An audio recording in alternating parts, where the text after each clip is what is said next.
Well, we're out driving along on today's clover hunt, and as you can see, it's misting a little bit, and misting is a code red condition for clover.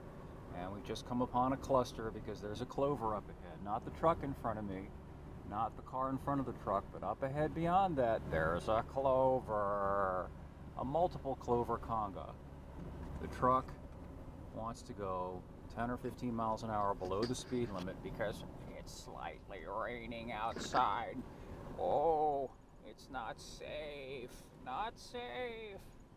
So luckily we're coming up here to a passing zone, and if the motor gods are with me, I will be able to get around the clover and perhaps we'll get a look at him or her and see what we're dealing with. So let's see what goes on. Okay, here's the curve. You can see the clover conga.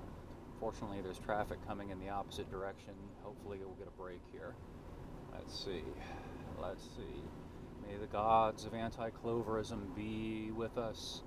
Getting my line of sight, getting my line of sight. It looks viable, looks good. Yes, yes, I might just be able to get by the clover. Pouring the coals to her. Clover! See the clover hitting the brakes. Clover! Clover! Oh! Bye-bye, clover. Oh, clover! Well, we still have one more clover to dispense with. It's the invariable minivan clover, the axiomatic minivan clover at the head of the clover conga, but I'm making progress here. There's another passing zone coming up ahead where I should be able to dispense with this clover. We'll see what happens. And interestingly enough, let me see if I can show you the back view behind me.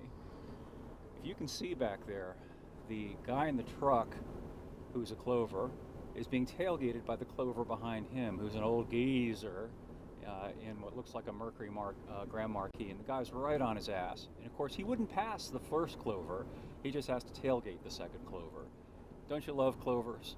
All right, well, let's go back to the front here and keep our fingers crossed that we will have another opportunity to dispense with clover. Clover, you can see, look, clover's going 45 miles an hour. Clover! And it's a 55 mile an hour zone, which is ridiculous. This road really ought to be 60, 65 minimally. Here we go around the 35 mile an hour curve. Let's see if clover has to brake because of the high speeds. Nope, nope, actually did not hit its brakes. All right, here we're coming to the straightaway. Once again, may the gods of anti-cloverism smile upon me. I've got my transmission in fourth gear, and I'm going to give her all she's got once I've got an opportunity here and once I've got some lines of sight. And maybe we'll get a good look at this clover as we pass. It's always interesting to get a look at clovers and see what kind of physical type you're dealing with. All right, let's take a look. We slide a little bit up over here, and yes, we're going to make it. All right, let's have a look at the clover. Clover. Yep, as I suspected, it's an old Phoebe with a white knuckle grip on the wheel. At any rate, more videos of bad driving, aka clovers, up at epautos.com and clovercam.com. Hope you'll stop by and leave your comments and check out the other articles, and we'll see you soon.